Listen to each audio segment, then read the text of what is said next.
Yes, well, let me first greet Alexander Grigorievich once again. Thank you. Thank you for accepting the invitation and coming. And on such a day. As agreed, every year. Exactly. Yes, and also on such a day when we remember all the soldiers who gave their lives for the fatherland. Exactly. And for us this is a memorable date. It has, become a tradition.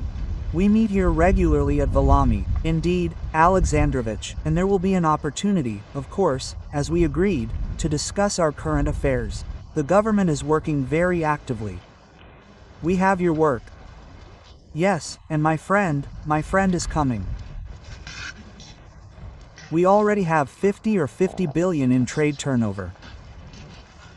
This is generally a very good achievement. There are many projects. They are, moreover, in such very important, promising areas.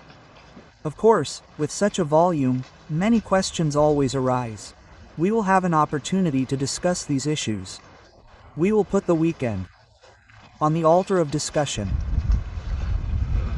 Will you say what, or is it already a small question? Thank you, Vladimirovich, you said it very correctly.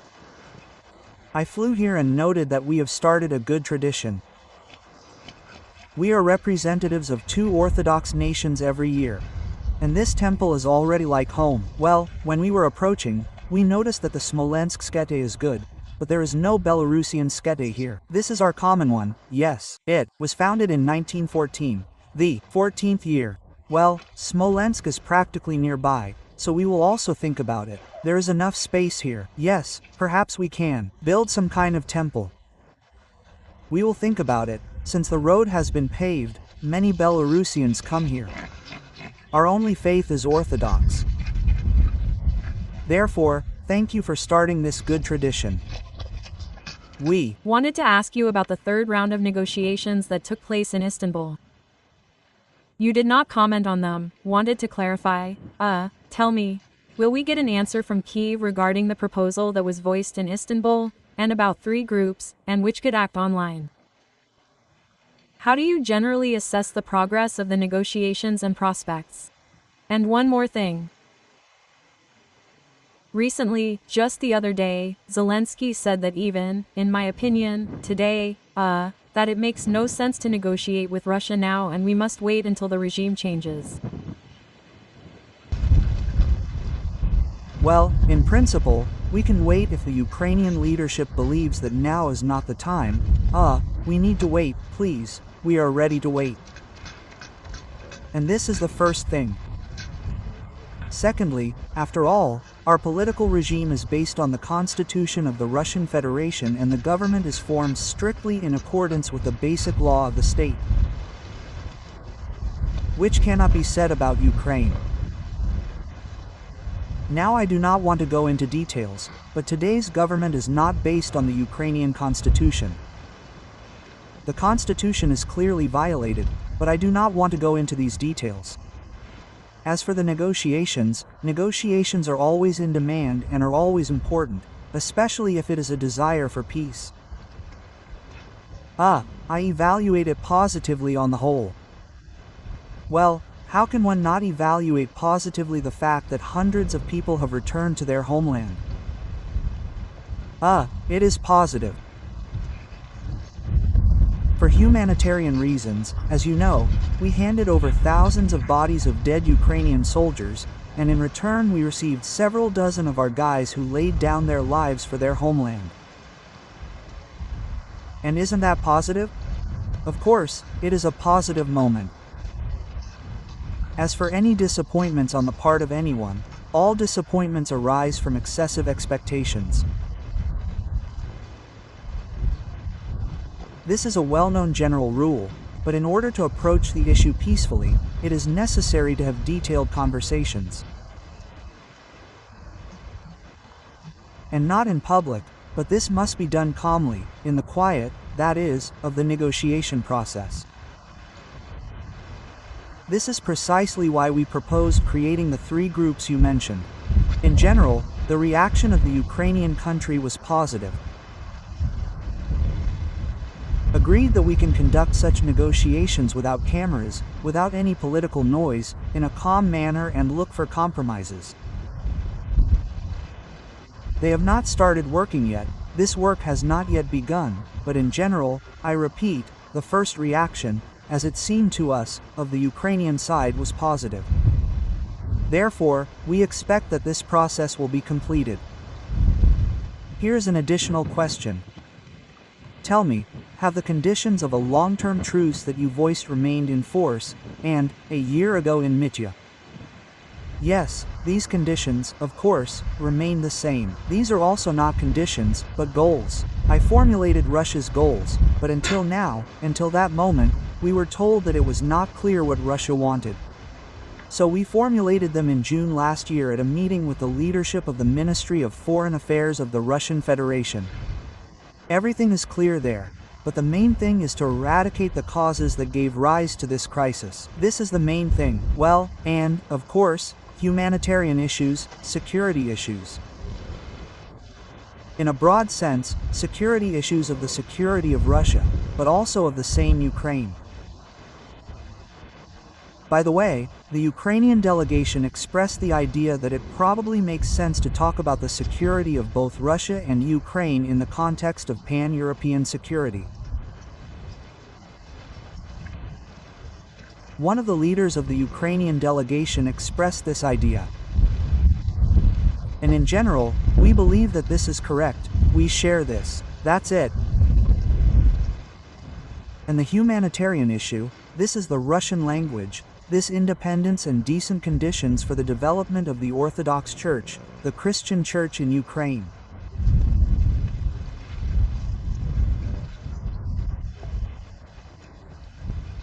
All of this together should be discussed and should be the basis for a long-term peace without any time limits. Esteemed Alexander Bergorievich, Vladimir Vladimirovich, I cannot help but ask about the burning issue. There are constant sanctions from the West. The European Union is literally churning out package after package. We have already counted the 18. In this regard, will the strategy of the Union states somehow change? We will somehow react and change this anti-sanction strategy of ours, which we had before. We have already changed everything, what we needed, if someone closed the door in front of us.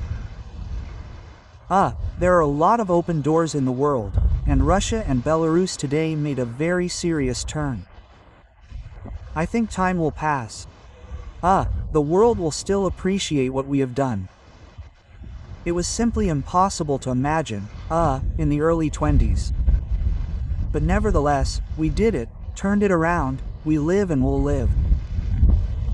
In our world, no one will be able to bring us to our knees. We are determined to defend our interests. But Russia, listen, is a treasure trove of mineral resources and technology. Therefore, we need time to finally prove to our doubters and to those around us that we are capable of a lot. Well, and yesterday you heard the meeting with the diplomat. I said that there are no sanctions. There are no sanctions and that's it. There is no point in talking about them. As soon as we start talking about sanctions, then everyone who does not want to work refers to the fact that it is difficult, hard, no, and that's it. Sanctions are opportunities. Therefore, I think, in Russia it is even more acute, understanding this issue, it works. We have always been and will be close. This has also been said. Do not worry about these sanctions. Well, what was asked of Vladimirovich about the negotiations and his position in this case, I absolutely support. Very right. The president says that war is war, but negotiations are always conducted. The Americans fought in Vietnam for 3 to 9 lands and from the first day of the war they were negotiating. And the Ukrainians' mistake, I am watching this, is that they demand the impossible. What they say and what Russia offers, the president just voiced, this is decided at the negotiating table. There may be compromises, retreats, turns, reversals. But like this, head on you said it right, this is for the public. This means that we talk a lot, but do not want to do anything. That is why I publicly made a statement and our mutual friend, for whom we were so worried, Donald Trump. I remember our worries, so that he would win and so on. There are 50, 60, 10 days. This is not how politics is done either. If he wants peace, he must get involved carefully, thoroughly. This is a military conflict, and it will not work to indicate anything there, especially to a nuclear power. Listen, this is just laughable. You know, Vladimirovich recently spoke with the Americans. I told him this openly. They are his close friends. I will reprimand the president. Tell him to do all this carefully and we can come to an agreement. All the time there is an air truce again. I say, yes, Russia is interested in this and President Putin, but you do not want this. Quote, tell Zelensky to go for it, so that there are no flying machines and they do not fall on people's heads.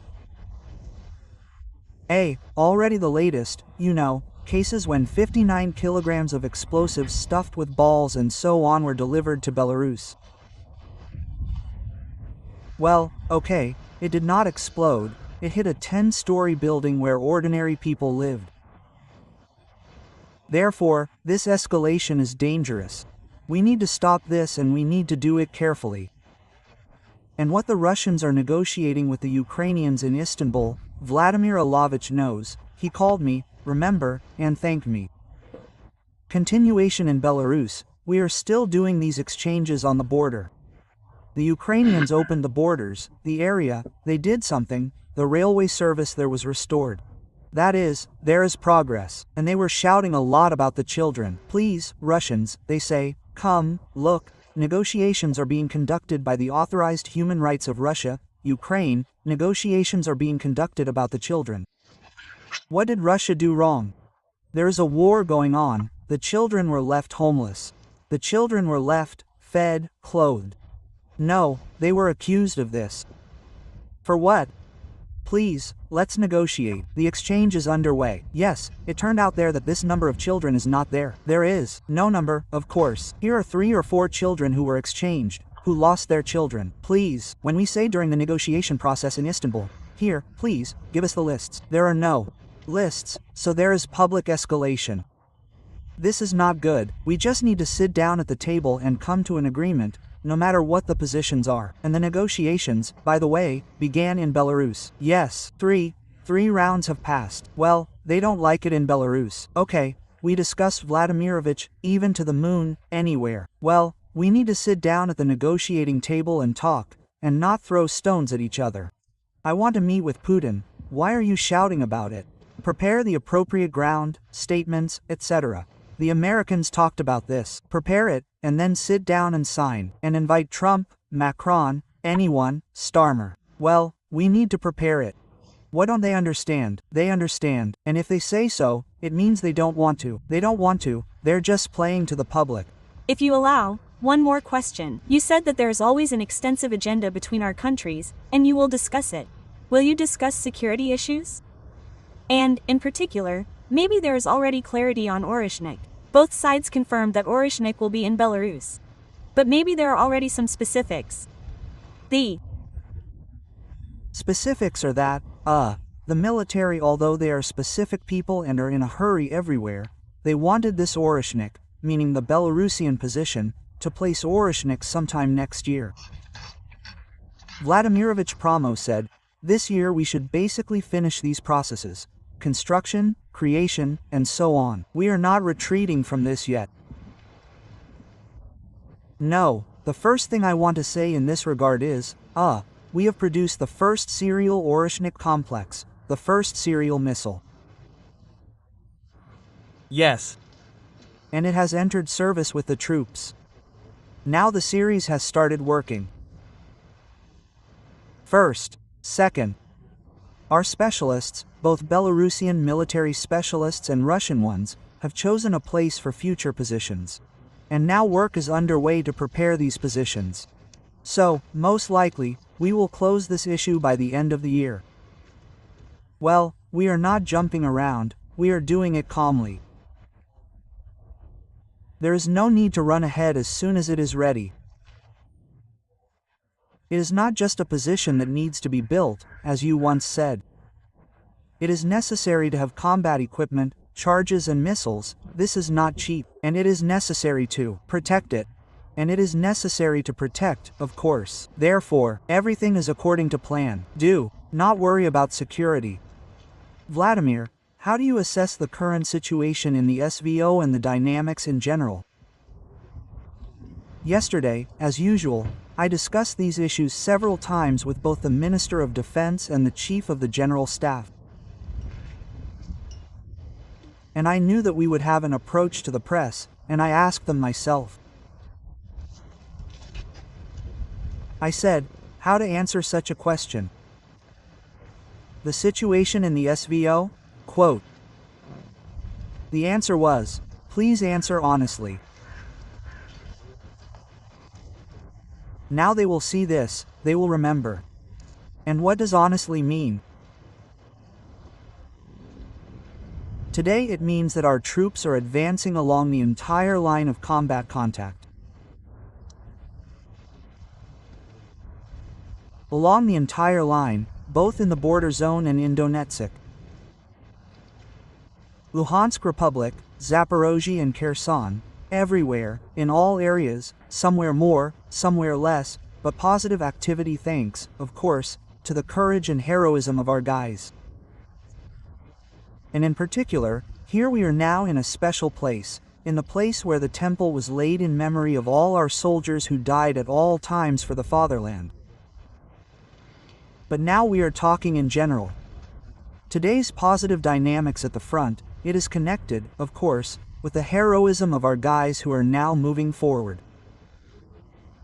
But we owe this to those of our soldiers who remained on the battlefield and gave their lives for the homeland, because it was they who created the conditions for today's people, who are in the ranks today, to move forward, to have such an opportunity.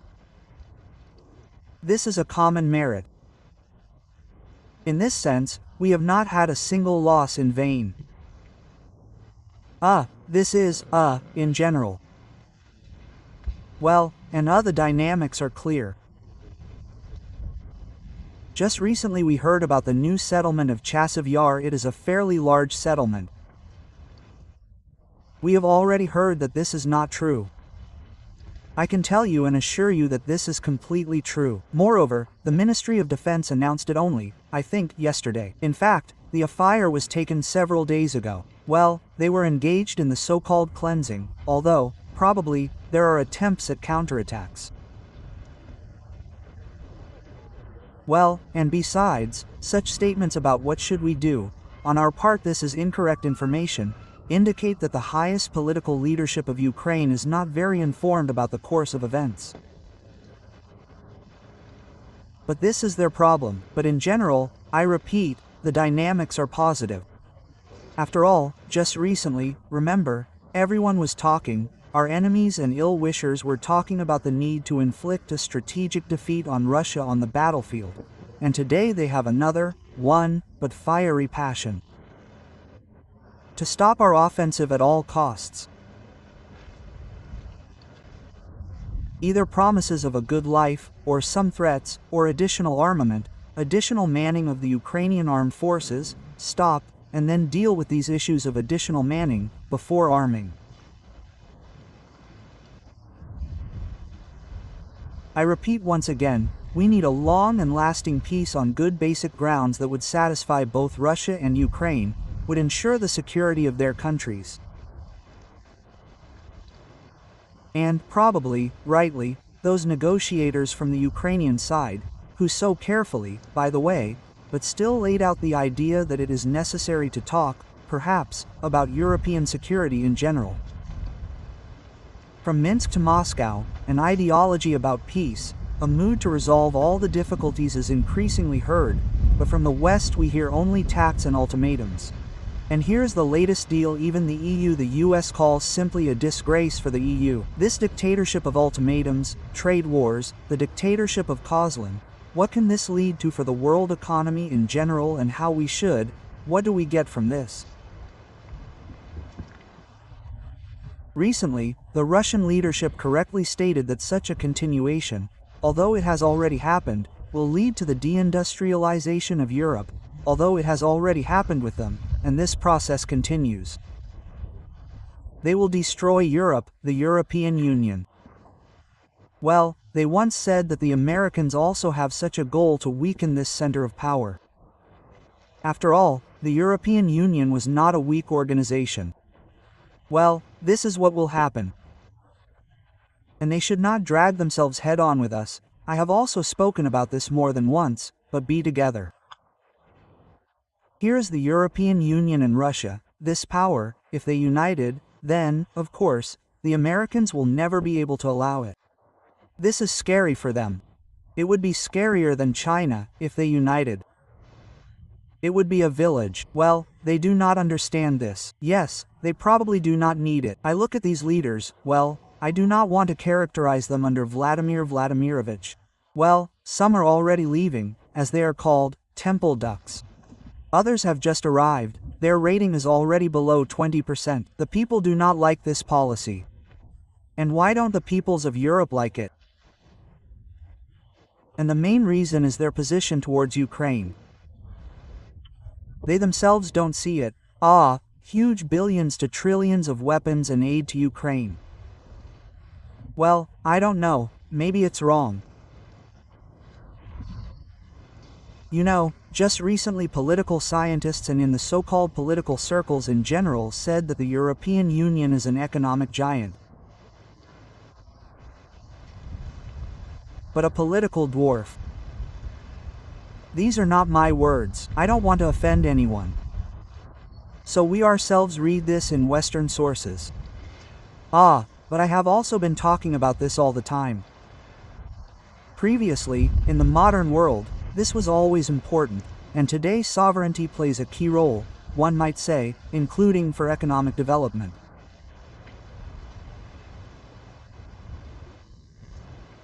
It was clear that the European Union, Europe does not have that much sovereignty. Today it has become obvious that it does not exist at all. And this immediately follows, in the critical situation that has developed, economic losses follow, and the loss of political sovereignty now leads to the loss of economic sovereignty and colossal losses. That is why I have always spoken about this. One of the key tasks, including the tasks of the VSO, is strengthening Russia's sovereignty. The topic of Ukraine is still raised in all issues one way or another. But the recent scandals that took place in Ukraine related to anti-corruption agencies. And what do you think? How can you comment on this? What happened? Here, Alexander Grigoryevich, how can you comment on what he said about anti-corruption? I thought and thought and thought, well, the West is now putting pressure on Zelensky. And I am watching this and thinking, well, what did Zelensky want? He took billions, hundreds of billions of money. The West says, well, we want to see where this money will be spent. And once they proposed to create an anti-corruption bureau and an anti-corruption prosecutor's office. Well, it was sovereignty that took the money. Whoever gave it, said, we want to see how they agreed.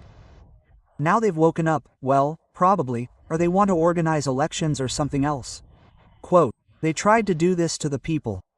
The West quickly organized, said, no. And after 2 days or so, it said, no. After 2 hours, the Rada cancelled everything. He signed the law. What sovereignty? No sovereignty. And there's no need to be indignant. You took the money and whoever gave it wanted to control where you spent the money, as a non-sovereign state. And where you spend it, you know, during this time, people on the French Riviera and further built solid palaces and feel pretty good. And even some presidents are setting their sights on Ukraine, so this is chahorda, you can't call it anything else. And the basis is precisely the loss of sovereignty and independence. In general, corruption is a negative phenomenon in society that is typical for many, if not all, countries in the world. There is nothing unusual here. The question is in the degree of corruption and in the ability of society, in the readiness and ability to fight this phenomenon. But what is the readiness and ability of society to fight corruption? That is, society itself must be able to be ready, want and be able to fight corruption. And this, if society influences such processes, is part of democracy. But democracy cannot be brought in from the outside, just as it is impossible to fight such phenomena as corruption from the outside. Especially if they are done by those who themselves suffer from the same corruption, that there is no corruption in Europe or in the United States, yes, it is legalized there at all. This means that the institution of lobbying has been created there. What is it? This means that money is being distributed to representatives of power at all levels. That's all. This is also corruption. And here it is clear that Ukraine is a country where corruption is really rampant. Is it possible to fight it from the outside? Here, Alexander Grigorievich said, they created these various bureaus. They are not subordinate to local authorities at all, neither to the president, nor to parliament, no one. This is an external institution. Listen, I just said this. Is it possible to bring democracy from the outside, including institutions to combat corruption? When was it created? When were these institutions created in Ukraine? In 2015. And today, what year? 2025. We have overcome corruption. Of course, so what? It has existed for 10 years, and everyone all over the world is shouting at the top of their lungs. Corruption is engulfing everyone in Ukraine. Yes, that is true. But the effectiveness of institutions brought in from the outside is zero. We need to do something else, not impose some external institutions of governance on the people, in this case, the Ukrainian people, but help people get on their own feet, create these institutions themselves. It is impossible for people to elect a government, elect a president, a parliament, and not influence the processes that occur in society. This is a humiliating state. The complete absence of sovereignty. Yes, that's right, they tried to change something there, to somehow return at least part of the sovereignty. As soon as they didn't like it, they whistled from above, snapped and immediately returned everything back. It would have been better if they hadn't done anything, if they had sat, in one place, and everything would have been sewn up, covered up and smooth. So, they just disgraced themselves and that's it. But the idea itself that at least part of the sovereignty needs to be returned somehow, it is, of course, correct. We won't say anything here. Let's talk about the last question. Finish. We will hang it out here with you until the end. I would still like to clarify the negotiation process on Ukraine. It will be difficult, not fast. In this regard, you have already partially said, Alexander Gavich, but nevertheless, is Belarus ready to provide any assistance? Is this necessary for Russia? We agreed with Adam Shea a long time ago. If necessary, he will always say, will involve Belarus in the process and in the processes. Today I just said that we agreed in Istanbul. Important issues, exchange of prisoners of war, wounded and so on and so forth. I called Vladimirovich, told him that we treat everyone equally. He supports this.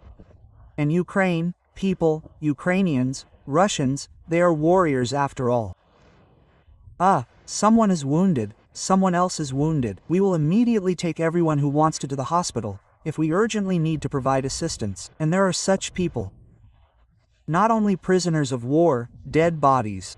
Ukrainians do not trust anyone with anything. Let the Belarusians, well, roughly speaking, transfer bodies of bodies. Some there, others here.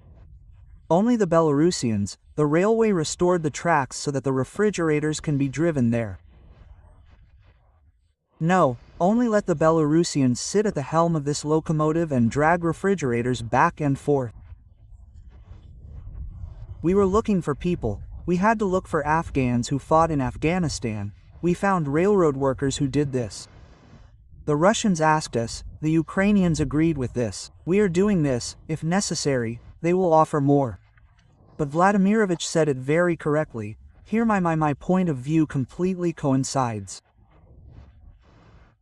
It's just that about this Chassiv Yar, we are absolutely in the know. This is really I don't know. Maybe there are still some houses left uncleared somewhere on the outskirts.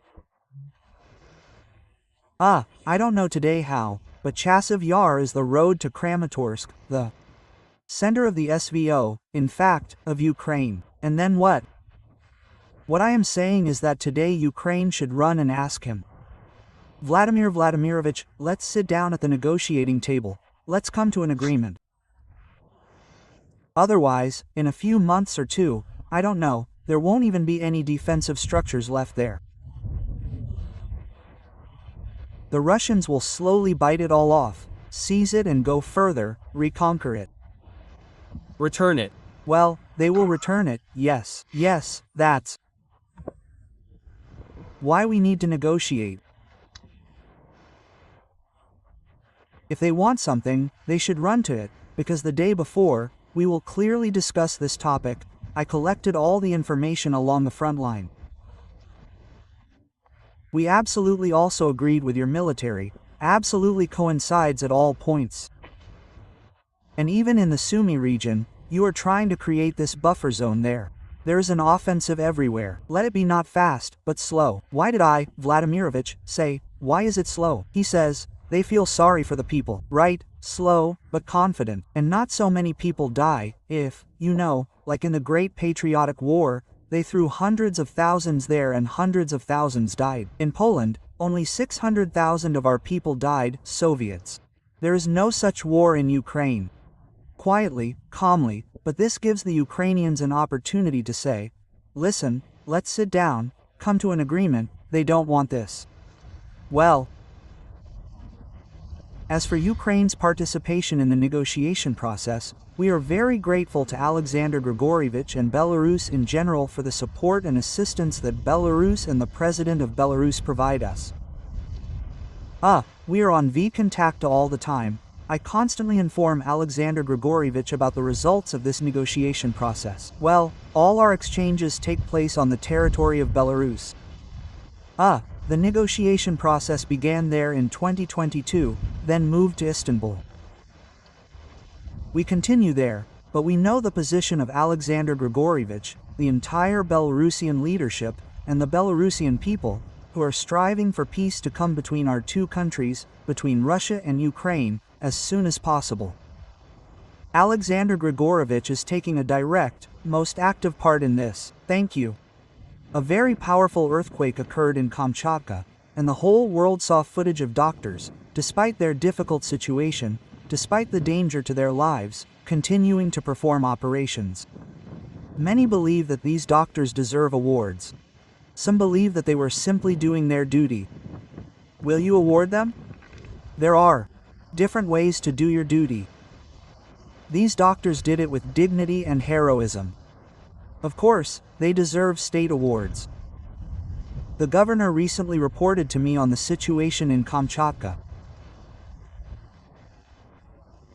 Let me remind you that at one time, many years ago, we were strengthening buildings and structures in Kamchatka, specifically because they were in a dangerous seismic zone, and we worked on communication systems there.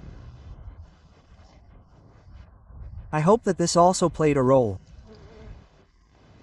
because there was no serious damage or casualties. And that is great.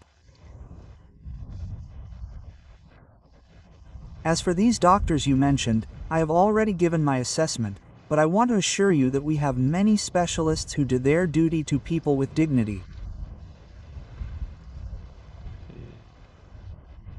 And we always try to respond accordingly and give the state an assessment, which is expressed, among other things, in state awards. Thank you. Thank you.